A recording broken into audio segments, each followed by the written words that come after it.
Hello everyone. तो क्या हाल चाल है। आज की इस वीडियो में बात करने वाले एक इंपॉर्टेंट टॉपिक की जिसका नाम है वैदिक सभ्यता, जो आपके हर एग्जाम के लिए इंपॉर्टेंट है, चाहे आप कोई से एग्जाम की तैयारी कर रहे हो। तो चलिए बिना टाइम वेस्ट के स्टार्ट करते हैं। तो हम बात कर रहे हैं वैदिक सभ्यता की। इससे पिछली वीडियो में हमने बात करी थी सिंधु घाटी सभ्यता की, जो कि एक शहरी सभ्यता थी। और जिस सभ्यता की आज हम बात कर रहे हैं ये ग्रामीण सभ्यता है। ठीक है, सिंधु घाटी सभ्यता शहरी सभ्यता है और वैदिक सभ्यता की जो हम बात कर रहे हैं ये ग्रामीण सभ्यता है। ठीक है ना। अब वैदिक सभ्यता है क्या? तो सिंधु घाटी सभ्यता के बाद जिस सभ्यता का विकास होता है, जिस सभ्यता का उदय होता है, उसे हम वैदिक सभ्यता कहते हैं।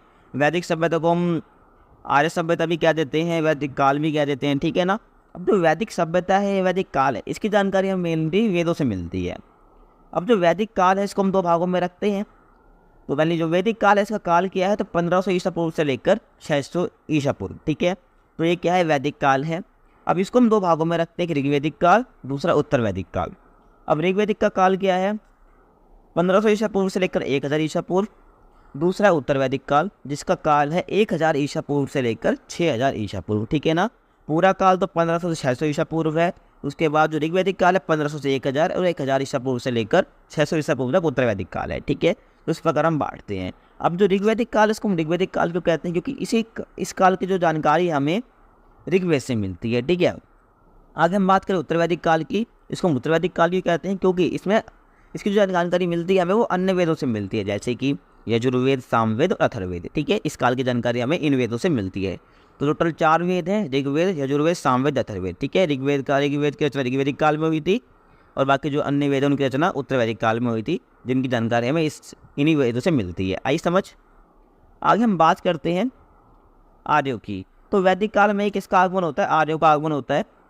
अब जो ये आर्य है एक संस्कृत शब्द है जिसका अर्थ होता है श्रेष्ठ। ठीक है यार, अब ये बात आती है जो आर्य हैं इनका मूल स्थान क्या है। ये भारत में तो आकर बस गए वैदिक काल में, लेकिन इनका मूल स्थान क्या है, कहाँ पर जन्मे थे। तो यहाँ पर अलग अलग विद्वानों के अलग अलग पॉइंट ऑफ व्यू है। जैसे कि मैक्स मूलर कहते हैं कि मध्य एशिया से आए, जो कि सर्वमान्य है। मध्य एशिया से जो उनका मूल स्थान बताया जाता है ये सर्वमान्य है। ठीक है, अधिकतर जो विद्वान है इस मध्य एशिया को ही सही मूल स्थान मानते हैं। बाकी और के भी हैं, जैसे कि दयानंद सरस्वती कहते हैं कि तिब्बत से आए थे, बाल गंगाधर तिलक कहते हैं कि उत्तरी ध्रुव से आए थे।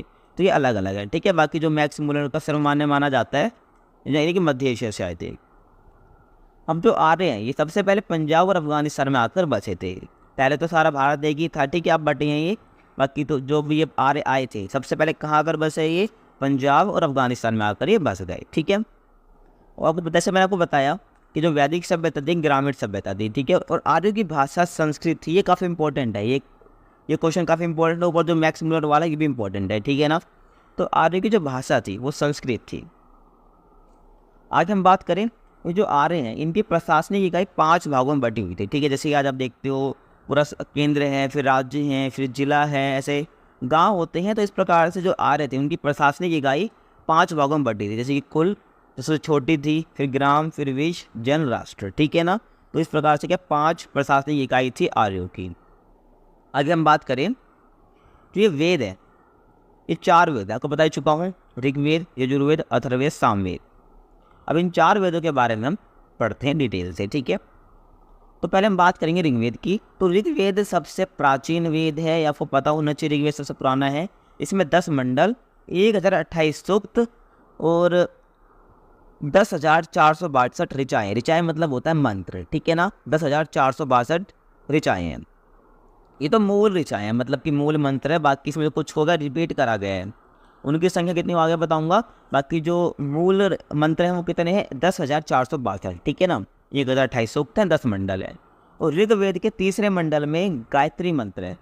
जो गायत्री मंत्र आप सुनते हो ना, उसी की मैं बात कर रहा हूँ। ठीक है, तो ऋग्वेद के तीसरे मंडल में क्या है, गायत्री मंत्र है, जिसकी रचना किसने करी थी, विश्वामित्र जी ने करी थी। ठीक है, ये भी इंपॉर्टेंट है, कई बार आया एग्जाम में, आपको पता होना चाहिए। जो गायत्री मंत्र की रचना करी थी वो विश्वामित्र ने करी थी। ठीक है, ऋग्वेद के तीसरे मंडल में गायत्री मंत्र के बारे में बताया गया है। और ऋग्वेद में प्रार्थनाओं का संचय भी मिलता है हमें। और आगे हम बात करते हैं अब ऋग्वेद में कुल मंत्रों की संख्या कितनी है, 10,580। ये क्या कुल है, भाई कुछ को दोहराया भी गया है। ठीक है, जैसे कि मैंने आपको बताया था मूल मंत्र तो 462 है, 10,462 है। बाकी ऋग्वेद में कुल मंत्रों की संख्या 10,580 है। इसमें से जो है 1018 मंत्र दोहराए गए, मतलब रिपीट करे गए हैं, और जो मूल मंत्र की संख्या वो टोटल 10,462 है। ठीक है, आपको पता होना चाहिए इसके बारे में। अब आगे हम बात करते हैं दूसरे वेदों की, जैसे कि यजुर्वेद की हम बात करते हैं। तो यजुर्वेद में यज्ञों के नियम और विधि विधान का संकलन मिलता है। ठीक है, यानी कि हमें यजुर्वेद के अंदर हमें यज्ञों के बारे में पता चलता है, यज्ञों के नियमों के बारे में पता चलता है, और इसमें बलिदान विधि का वर्णन भी मिलता है हमें। यजुर्वेद के अंदर ही हमें बलिदान विधि का वर्णन मिलता है। नेक्स्ट हम बात करते हैं सामवेद की। तो सामवेद में एक शब्द आ रहा है साम।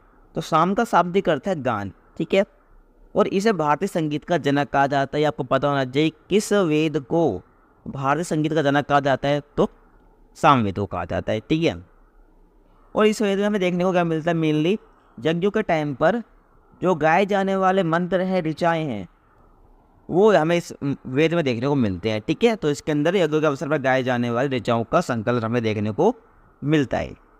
और इस वेद में टोटल 1810 सूक्त हैं, जो कि किससे लिए गए, ऋग्वेद से लिए गए। ठीक है, मेनली तो सामवेद क्या है, ये जिसमें जो संकलन किया गया मंत्रों का, ये ऋग्वेद पर आधारित है, जिसमें से 1810 सूक्त है जो कि ऋग्वेद से लिए गए। आगे हम बात करते हैं अथर्ववेद की। तो अथर्ववेद की रचना की थी अथर्व ऋषि ने, और अथर्ववेद के अंदर टोटल 731 मंत्र और लगभग 6000 पद्य हैं। और औषधों को लेकर हमें सबसे पहले अथर्ववेद में देखने को मिलता है, मतलब चिकित्सा के बारे में हमें अथर्ववेद में जानने को मिलता है। ठीक है ना, आए समझ।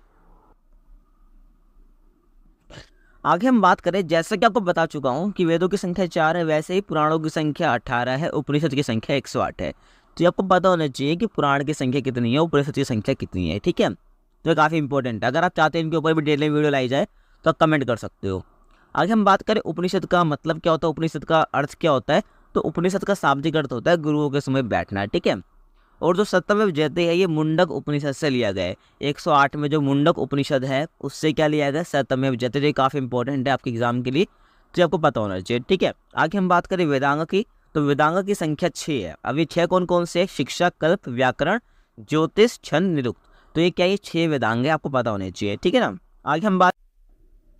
आगे हम बात करते हैं वैदिक सभ्यता में समाज किस प्रकार से बटा हुआ था। तो अगर हम बात करें समाज की, तो ऋग्वैदिक काल में समाज 4 वर्णों में बटा हुआ था। पहला ब्राह्मण, दूसरा क्षत्रिय, तीसरा वैश्य और चौथा शूद्र। अब ये समाज 4 वर्णों में बटा हुआ था, ये व्यवसाय के आधार पर बटे हुए थे। ठीक है, जो ऋग्वैदिक काल में वर्ण थे ये व्यवसाय के आधार पर निर्धारित किए गए थे। जैसे ब्राह्मण का काम को पता है क्या होता है, क्षत्रिय का पता है, वैसे जो वैश्य ये व्यापार करते थे, जो शूद्र होते थे श्रमिक होते थे। ठीक है, तो इस प्रकार से क्या ये बटे हुए थे, समाज ये बटा हुआ था वैदिक सभ्यता का। ठीक है, आगे हम बात करें वैदिक काल के देवताओं की। तो इंद्र की हम बात करें तो ये आर्यों के सर्वाधिक प्रिय देवता माने जाते थे, और इन्हें युद्ध और वर्षा का देवता भी माना जाता था। और इनका दूसरा नाम भी है पुरंदर, तो इनको पुरंदर भी कहते थे। ठीक है, आपको ध्यान रखना, युद्ध वर्षा का देवता माना जाता था, और ये आर्यों के सबसे प्रिय देवता थे, और इन्हें पुरंदर भी कहते हैं। आगे हम बात करें अग्नि देवता की, तो ये आग के देवता थे। आगे हम बात करें वरुण की, तो ये वायु देवता थे। नेक्स्ट सोम की हम बात करें तो ये जंगल के देवता थे। अगला मारुत देव, तो ये तूफान के देवता थे। और एक और बच गया रुद्रदेव, तो ये सबसे क्रोध वाले देवता थे। तो आपको ध्यान रखने 6 की कौन कौन से देव थे। ठीक है, चलिए आगे हम बात करते हैं ऋग्वैदिक काल की नदियों की। तो यहाँ पर हम बात करेंगे कुछ आधुनिक नदियों के, इनके पुराने नाम क्या थे। ठीक है ना, तो पहले हम बात करते हैं सतलुज नदी की। तो उसका प्राचीन नाम था शतुर्दी नदी। नेक्स्ट हम बात करें चिनाब नदी की, इसका पुराना नाम था अस्किनी नदी। नेक्स्ट व्यास की हम बात करते हैं, इसका पुराना नाम था विभाषा। और उसके बाद काबुल की हम बात करें, इसका पुराना नाम था कुभा। वैसे गंडक नदी का सदा नीरा, स्वात का सुवस्तु।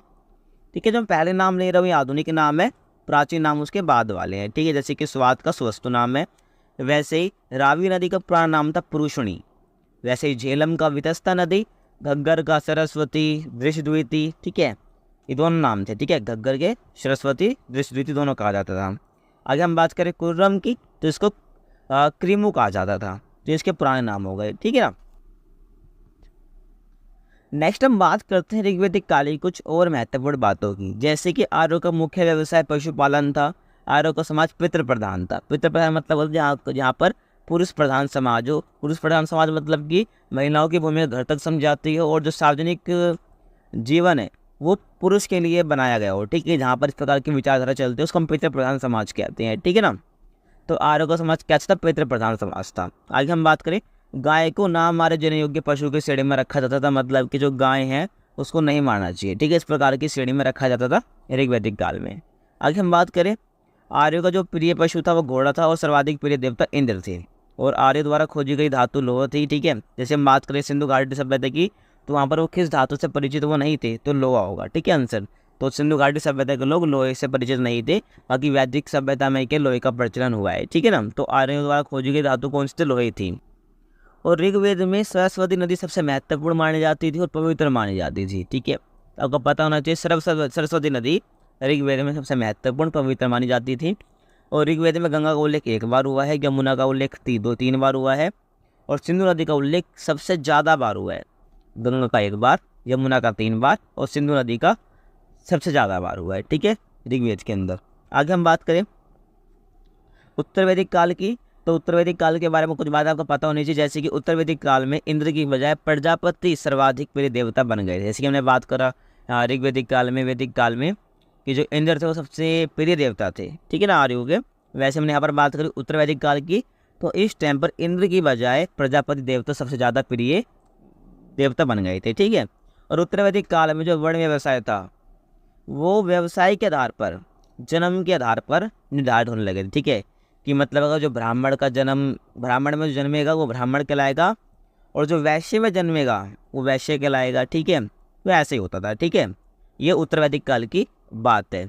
चाहे वैश्य में होकर कोई व्यक्ति कितना बुद्धिमान जितना भी हो, ठीक है, लेकिन वो वैश्य ही कहा जाएगा, ठीक है। जो वैश्य के लिए काम निर्धारित है जाति के आधार पर, वो वही उसी कैटेगरी में आएगा, वही काम वो करेगा, ठीक है ना। जिस प्रकार से कहता है उत्तर वैदिक काल में वर्ण व्यवसाय जो था व्यवसाय के आधार पर ना होकर के जन्म के आधार पर बट गया था। आगे हम बात करें, यहाँ पर कुछ फसलों का नाम है जो कि जिनके पुराने नाम थे, जैसे कि जो को यव कहा जाता था, व्रीहि को धान, और उड़द को मांड, और मूंग को गुदक, गोधूम को गेहूँ, मसूर आदि खाद्यान्नों का वर्णन यजुर्वेद में हमें देखने को मिलता है, ठीक है ना। तो जो नाम आपको मैंने लिए हमें किस में देखने को मिलता है? यजुर्वेद में देखने को मिलते हैं। और आगे हम बात करें, उत्तर वैदिक ग्रंथों में लोहे के लिए 2 शब्दों का प्रयोग होता है, जैसे कि लोह अयस और कृष्ण अयस, जैसे शब्दों का प्रयोग हमें मिलता है देखने को, ठीक है। और अतरंजी खेड़ा में पहली बार कृषि से संबंधित लोह उपकरण हमें प्राप्त हुए हैं। तो कहाँ से हुए? अतरंजी खेड़ा, कहाँ पर है? उत्तर प्रदेश के अंदर है, ठीक है ना। तो अतरंजी खेड़ा समय कृषि संबंधित लोह उपकरण प्राप्त हुए हैं। आया समझ? तो ये हो गया हमारा कंप्लीट ये जो लेक्चर था वैदिक सभ्यता के ऊपर। आई होप आपको समझ आ गया होगा। कुछ डाउट होता है मेरे से कमेंट सेक्शन में पूछ सकते हैं, मेरे से इंस्टाग्राम पर पूछ सकते हैं, लिंक आपको डिस्क्रिप्शन में मिल जाएगा, ठीक है ना। और आपको नोट्स चाहिए, PDF चाहिए, इस जितने भी लेक्चर की मैं आपको बताया है, तो आपको हमारे टेलीग्राम पर मिल जाएगा, उसका लिंक भी डिस्क्रिप्शन में दे रखा है। बाकी मिलते हैं आपसे अगली वीडियो में, तब तक के लिए कीप वॉचिंग।